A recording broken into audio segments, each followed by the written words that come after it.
Now in today's class we will go through the shapes of orbitals, right? And by now we are familiar with what is an orbital, right? We know that orbital is a region in space, in three-dimensional space around the nucleus, where the probability of finding an electron is maximum, right? Because from wave mechanical model of atom, we know that we can only talk about the probable region where the electron can be found around the nucleus, right? We cannot talk about the definite paths of electron, because that will contradict Heisenberg's uncertainty principle, right? And that also will not include the dual nature of light. We have already discussed this in our previous lectures, right? So what is an orbital? Orbital is a region around the nucleus where the probability of finding an electron is 90%, right? It's a region around the nucleus, right, where the probability of finding an electron is 90%, right? I'm writing 90%, not 100%. We will look into the reason why not 100% in a while, right? So this region around the nucleus, right?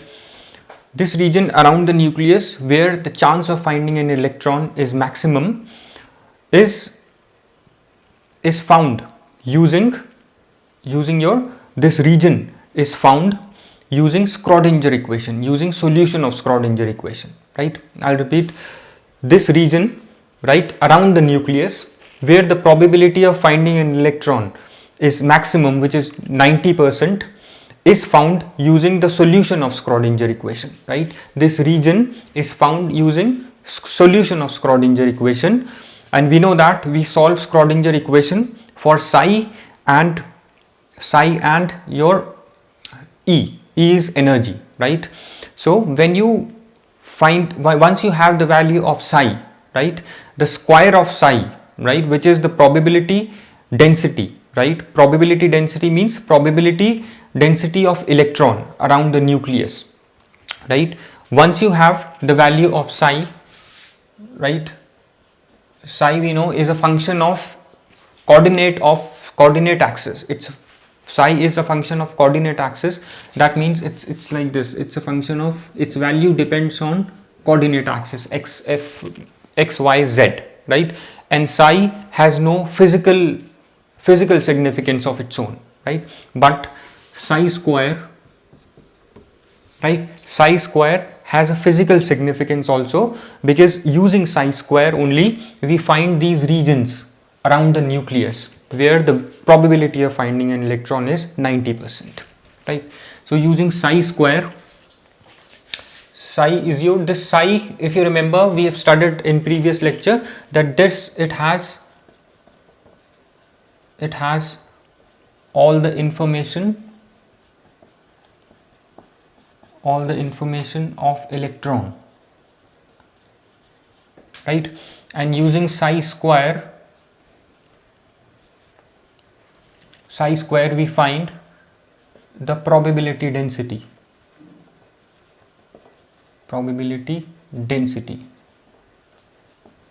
right? What it means is if this is the nucleus, say this is the nucleus, and I said that the probability of finding an electron, right, is around the nucleus, right? How will I find that region? What I do is, at different points around the nucleus, right, at different points around the nucleus, here, I find these points, right? And the value of these points is calculated using psi square, right? So these dots, right, these dots around the nucleus represents the values of psi square, right? So using the value of psi squares, right, around the nucleus at different points, I will construct this kind of a diagram, right? I get this kind of a diagram, and if you see this, you will notice one thing, that as you are moving, if this is the nucleus, as you are moving away from the nucleus, the density of these dots is decreasing, right? Which means that as you move away from the nucleus, the probability density, right, probability density of finding an electron is decreasing. Finding an electron is decreasing. This is probability density of finding an electron, right? And each dot represents psi square, right? And as we move away from the nucleus, if you look at this, these dots are fading, right? And near the nucleus, we have thicker region of these dots. That is, these thicker region of these dots represent the probability of finding an electron is high, right? These regions represents the high probability of finding an electron, and as you move away from the nucleus, this probability of finding an electron represented by psi square or given by psi square decreases, right?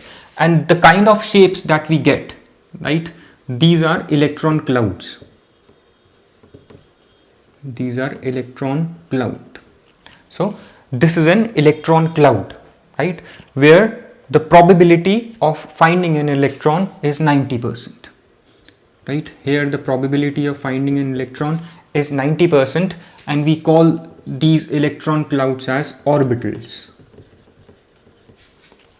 right? We call these electron clouds an orbital. So this is if you look at this is a spherical in shape. If you because what we are doing is, since I said that this is three-dimensional, right, x, y, z, right, so it's somewhat like this. It will be like this, right? These dots, this is how it will look like, and as you move away from it, these points start fading, right? So this is the representation in 3 dimensions, right? So when we draw these diagrams, right, for different electrons, we get different shapes of these electron clouds, right?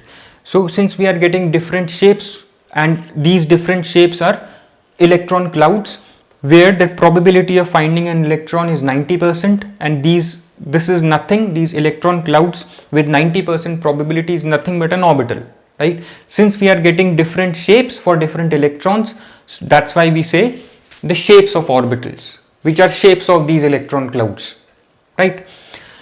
So we know that there is a quantum number L that tells you about the shapes of these subshells, right? And M tells you about the orientation of electrons or orbitals, or these subshells we can also say, in this 3 dimensions, right? So just remember, we would be using this concept in a while. So now we are clear what do we mean by shapes of orbitals. It means these probable regions, right? And these probable regions where the probability of finding an electron is maximum, and the shapes of these probable regions is different for different electrons, right? For electrons that are in s orbital, this shape is spherical, right? And if you find the similar shape for other electrons, it may be like dumbbell shape, right? These electron clouds may be like this. It may be like this, somewhat like this, right? If this is your 3 dimensions, right, it may come out to be like this, right? Or it may come out to be like this, right? This is what you will get, right? Or it may be between x and y axis, like this. or it may be between y and z axis, right? So you are getting different shapes of electron clouds, which we call as orbitals for different electrons, right? And these shapes, right, or these shapes represent the probability density of finding an electron, right? And this shape is calculated via the value of psi square, right, which we get from the solution of Schrodinger equation, right? It's simple. So now we will discuss the shape of different orbitals, right? And one more thing, since I said that what we are constructing here is the value of psi square, right, or we may write it like this, psi square, which is a function of x, right, and x represents the distance from the nucleus, right? Since I said here that we are finding the probable region, right, where we can locate an electron, right, using the value of psi square, and I said that as we are moving away from the nucleus, the density of these dots, right, is fading, right, or the density of these dots are decreasing, right? Since the density of these dots are decreasing, that means as we are moving away from the nucleus, the probability of finding an electron is decreasing, right? So if you take this as x, right, x is the distance from away from the nucleus of these points, right, of these points. X is the distance of these points, right, that are calculated using the value of psi square, right, away from the nucleus. So we can draw a graph, right? We can draw a graph for these dots, for the value of these dots and its distance from the nucleus, right? And we can see from here, before we draw the graph or before we represent it in 3 dimensions, we can see one thing, that as we are moving away from the nucleus, as the distance x is increasing from the nucleus, the density of these dots is decreasing. That means the probability of finding an electron is high near the nucleus, right? We have thicker dots near the nucleus, and this density, right, which is psi square x is decreasing as we move away from the nucleus. So if you draw a graph, let's draw a graph for psi square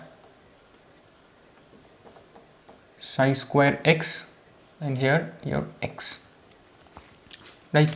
If you draw it for s electron, 1s electron, if you draw it for, this is for 1s electron, the one that I am drawing, it will come out to be like this. It will come out to be like this, right? And if you draw the same for 2s orbital, this is for 1s orbital, now we draw it for 2s orbital, which is psi square x, you will notice one thing, that for 2s orbital, this probability of finding an electron decreases as the value of x increases. This probability, which is represented by psi square, decreases, right, and at one point it will become 0, right, in case of 2s, and then it again increases, right, it reaches maximum, then it will again start decreasing, right? Similarly, if you draw it for 3s, it will become 0 twice, right? And this region would be somewhere in space in 3 dimensions, right? This region where the probability of finding an electron is 0, where there is no probability of finding an electron, that is for which psi square x is 0 probability density.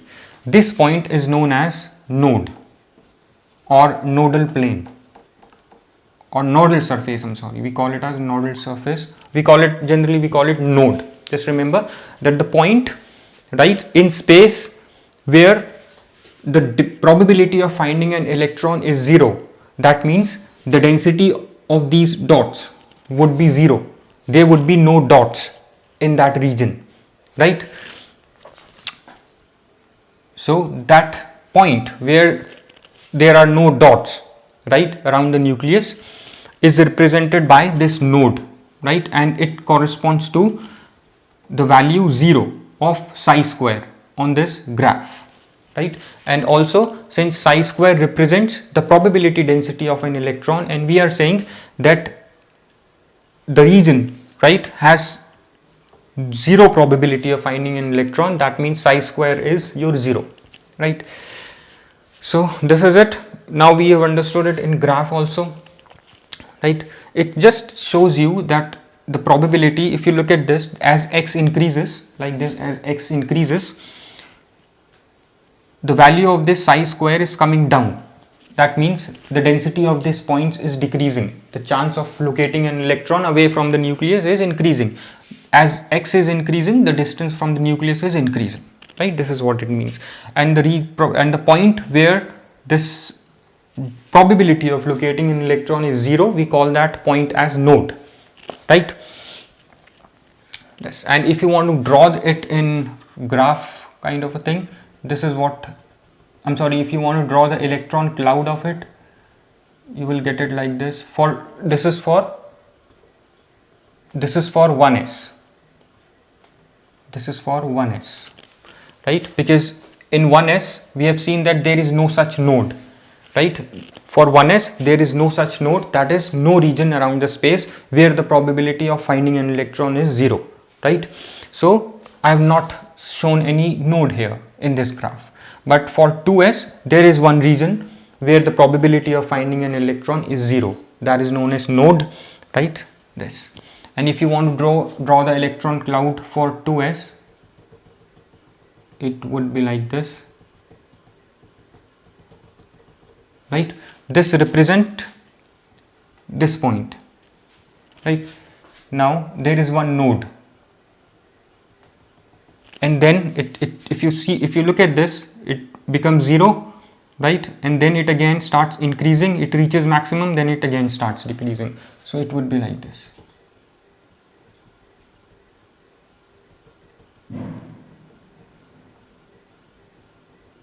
It would be like this.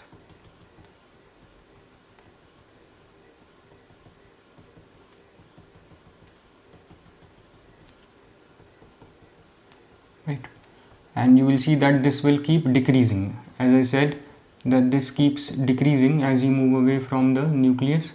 So this represents your 2s orbital, right? And this region, if you look at this region, right, between, if I'll just show it like this region, right, where there is 0, where I have not drawn any dot, this represents a node, right? This point where the probability of finding an electron is 0, right? So this is something you need to understand. And one more thing, for these number of nodes, for 1s there is 0 node, for 2s there is 1 node, similarly for 3s there would be 2 nodes, right? For 4s there would be 3 nodes. So number of nodes would be n minus 1. For nth, for the electron with n shells, the number of nodes would be n minus 1, right? So this is it. Now we have understood that these regions, right, are nothing but these electron clouds, right? And for different electrons we have different shapes for these electron clouds, right?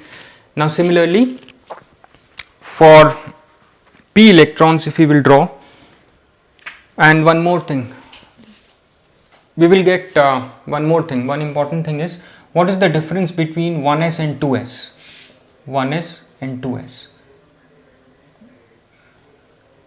right? Difference between 1s and 2s is In the number of nodes, like I have explained, this has 0 nodes, right, and this has one node, one node.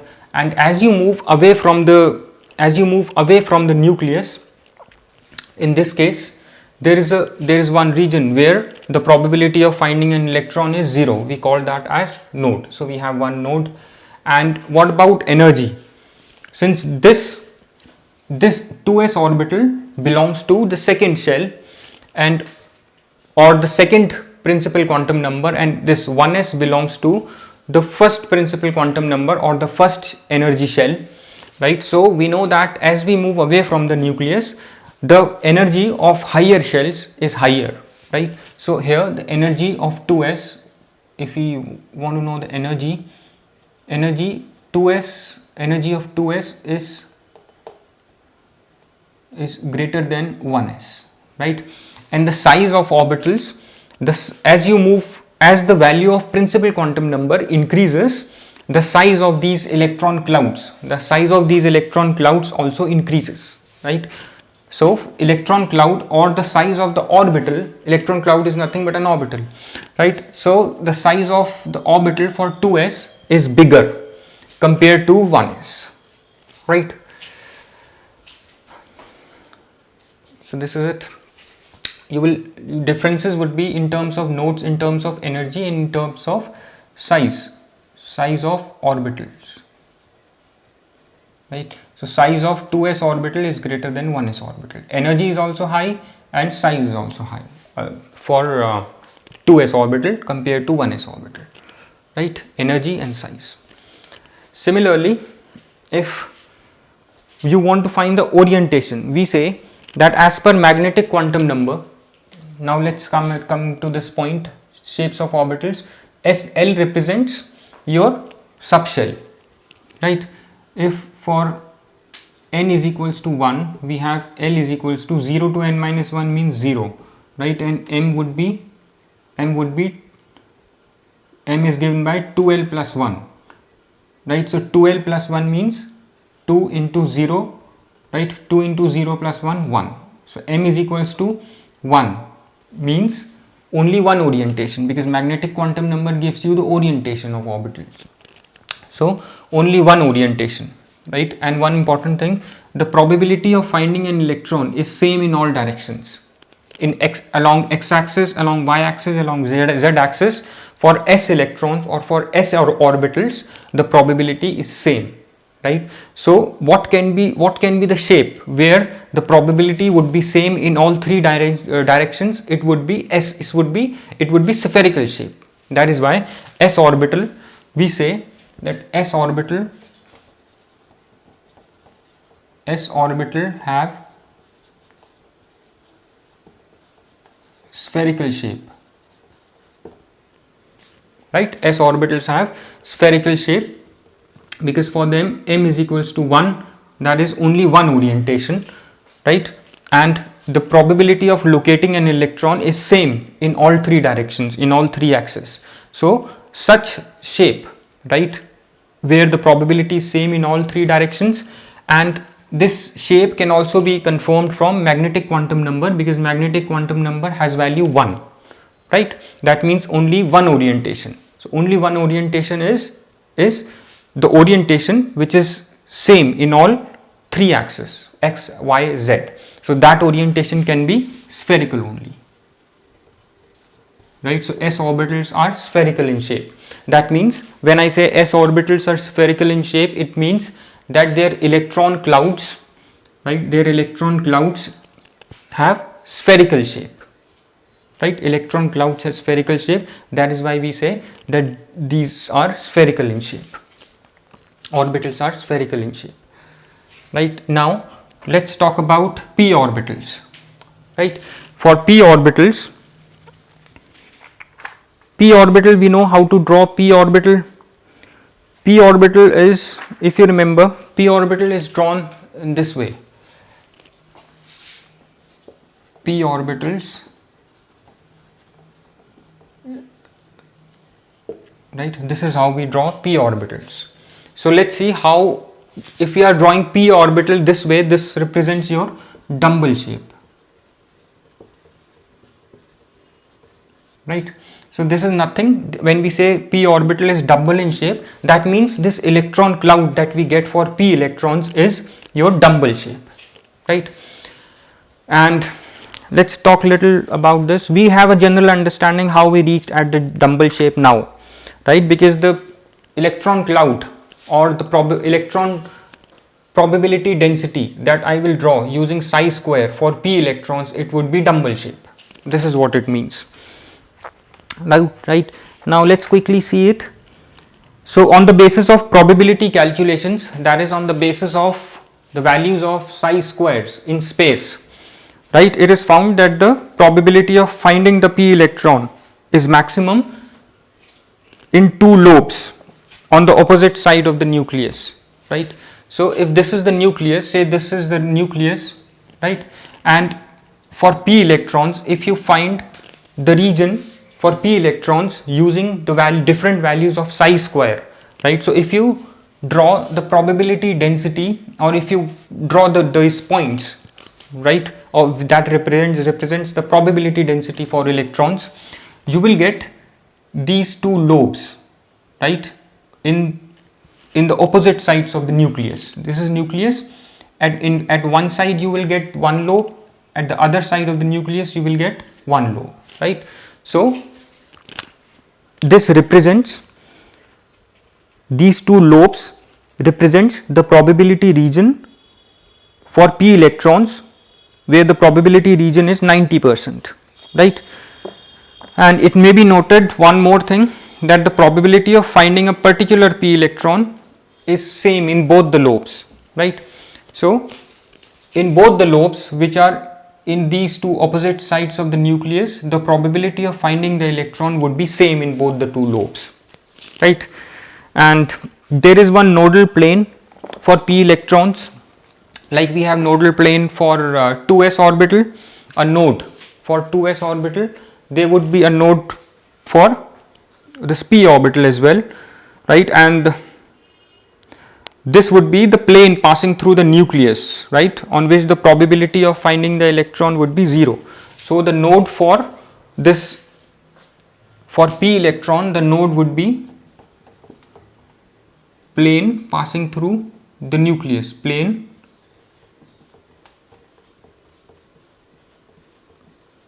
passing through the nucleus, right? This node would be the plane passing through the nucleus, right, and we call it as nodal plane, right? And if you want to see from the quantum numbers perspective, from quantum numbers we can see that L is equals to, for p orbital we have L is equals to 1, right, and m would be, so m would, how many values m would have, we have to look at these two values. For p electron, L is equals to 1, so m is equals to 2 into 1 plus 1, 3, which will represent plus 1, 0 and minus 1, because m is plus, it's right, it would be plus 1, 0 and minus 1, and these three values of m, right, represent three orientations of p orbitals, right? And how will you draw it and show it in 3 dimensions? It would be like this, right? One orbital would be like this, would be somewhat like this, since it's a dumbbell shape.